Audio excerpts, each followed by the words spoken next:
Israël a frappé le site de gaz naturel de South Pars ainsi que son complexe pétrochimique associé dans le sud de l'Iran, a déclaré lundi le ministre de la Défense Israël Katz. Katz a affirmé que l'attaque visait le plus grand complexe pétrochimique d'Iran, qui, selon lui, représente environ la moitié de la production pétrochimique du pays. Il a ajouté qu'en incluant une attaque précédente, 2 installations majeures responsables collectivement d'environ 85% des exportations pétrochimiques de l'Iran sont désormais hors d'usage. Des images vidéo partagées sur les réseaux sociaux montrent un incendie au complexe de South Pars, bombardé par les chasseurs de l'armée de l'air israélienne. L'usine est située à Assalouye. Cette déclaration intervient après que les autorités iraniennes ont elles-mêmes reconnu que le site avait été touché. L'attaque s'inscrit dans un contexte de tensions croissantes. Une précédente frappe israélienne sur South Pars en mars avait déclenché une vive réaction de Téhéran, qui avait lancé des attaques de représailles contre les infrastructures pétrolières et gazières de plusieurs pays arabes du Golfe. South Pars, le plus grand champ de gaz naturel au monde, est partagé entre l'Iran et le Qatar. Attaque d'une base militaire à Boucher. L'armée de l'air israélienne a mené une frappe aérienne contre une base militaire dans la ville de Boucher, située dans le sud-ouest de l'Iran, selon les médias israéliens. Des images circulant sur les réseaux sociaux montrent une puissante explosion sur la base suite à la frappe. Le ministre israélien de la Défense a déclaré que les frappes contre les infrastructures militaires iraniennes se poursuivent. Depuis le début des opérations militaires des États-Unis et d'Israël contre l'Iran le 28 février, leurs cibles prioritaires incluent les infrastructures militaires, aérodromes, bases, les éléments du leadership militaire et politique du pays. Frappe sur l'université de technologie de Sharif à Téhéran. Une frappe aérienne a touché lundi un bâtiment des technologies de l'information et de la communication à l'université de technologie de Sharif, a rapporté un professeur sur place. Selon l'Associated Press, AP, Mohammad Vessal, professeur d'économie, a déclaré que l'attaque avait interrompu l'enseignement en ligne. Tous les étudiants ont quitté le campus en raison de la guerre. Tous les services web de l'université sont hors service à cause de cette attaque violente contre nos infrastructures. C'est une institution purement académique. Mohammad Vessal. Bien que l'université se présente comme une institution de recherche et d'enseignement, plusieurs pays l'ont sanctionnée au fil des ans pour ses travaux avec l'armée, notamment sur le programme de missiles balistiques de l'Iran, contrôlé par les gardiens de la Révolution. Ce matin, des roquettes ont touché le centre d'information et le centre de données de l'université. Tous nos services web sont hors ligne. Aujourd'hui, nous n'avons pas pu tenir nos cours virtuels, mais nous allons travailler dur pour restaurer les systèmes rapidement afin de reprendre les cours dès demain. Nous condamnons cette attaque contre des infrastructures civiles et académiques. L'enjeu économique. Le poumon de l'Iran visé. Le complexe de South Pars n'est pas une cible ordinaire. C'est le centre névralgique de l'économie iranienne. Indépendance énergétique.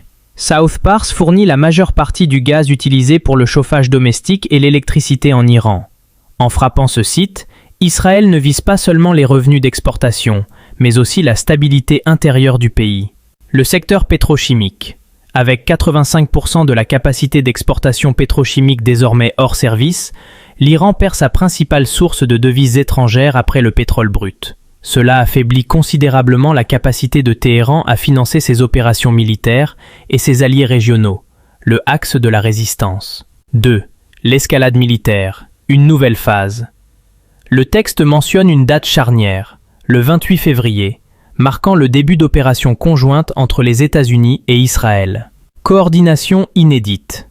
L'implication directe ou le soutien logistique des États-Unis dans des frappes à l'intérieur du territoire iranien marquerait un tournant historique dans le conflit, passant d'une guerre de l'ombre à un conflit ouvert. Décapitation du commandement. En ciblant les infrastructures de communication et les leaders politiques, la stratégie semble être celle de la paralysie. Empêcher l'armée iranienne et les gardiens de la révolution de coordonner une riposte efficace. 3. Le cas de l'université Sharif. Cyberguerre et recherche. La frappe sur l'université de technologie de Sharif illustre la porosité entre le monde académique et le monde militaire en Iran. Dualité technologique. Si l'université est une institution d'enseignement de premier plan, souvent comparée au MIT pour l'Iran, elle est aussi le foyer de la recherche en ingénierie de pointe. Guerre de l'information. En détruisant le centre de données, l'objectif est double. couper les capacités de recherche liées à la défense, missiles, drones, et envoyer un message psychologique à l'élite intellectuelle iranienne. 4. Risque de réaction régionale.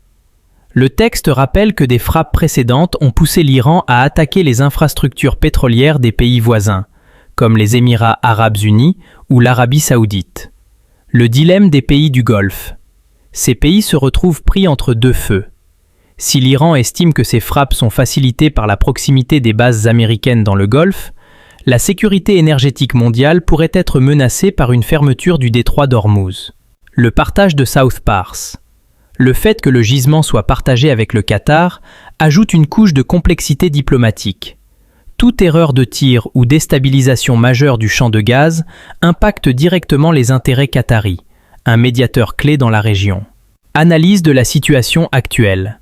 Ces événements suggèrent qu'Israël a décidé de passer d'une stratégie de confinement, frapper les alliés de l'Iran comme le Hezbollah, à une stratégie de pression directe maximale sur le sol iranien, visant à forcer le régime de Téhéran à choisir entre sa survie économique ou la poursuite de son programme nucléaire et balistique. La dimension symbolique et technologique. Le cerveau de l'Iran. L'attaque contre l'université de technologie de Sharif est particulièrement révélatrice. Neutralisation des talents. Sharif forme l'élite scientifique qui conçoit les drones Shahed et les missiles hypersoniques. En frappant l'infrastructure numérique de l'école, Israël cherche à briser la continuité de la recherche-développement, R&D. Guerre psychologique. Toucher Téhéran et ses institutions prestigieuses démontre une faille majeure dans la défense anti-aérienne iranienne. Cela envoie un message clair. Rien n'est hors de portée, pas même vos centres de savoir les plus protégés. 2. La paralysie logistique et le complexe de Bushehr. La frappe sur la base militaire de Bushehr est stratégique pour deux raisons. Protection du nucléaire. Bushehr abrite la seule centrale nucléaire civile d'Iran. Frapper une base militaire à proximité immédiate est un avertissement ultime. La prochaine cible pourrait être le réacteur lui-même ou les systèmes de défense qui le protègent. Contrôle maritime. Bushehr est un port clé pour la marine iranienne.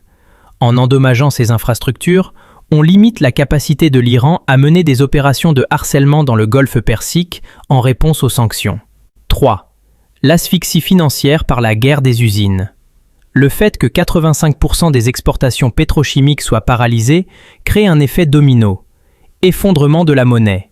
Sans ces exportations, l'entrée de dollars et d'euros s'arrête brusquement, ce qui risque de provoquer une hyperinflation du rial iranien. Mécontentement social. Le texte mentionne que les étudiants ont quitté les campus et que les infrastructures civiles sont touchées. Le gouvernement iranien se retrouve face à un dilemme. Utiliser ses ressources restantes pour reconstruire l'économie ou pour poursuivre l'effort de guerre. 4. L'implication des États-Unis et le Front uni.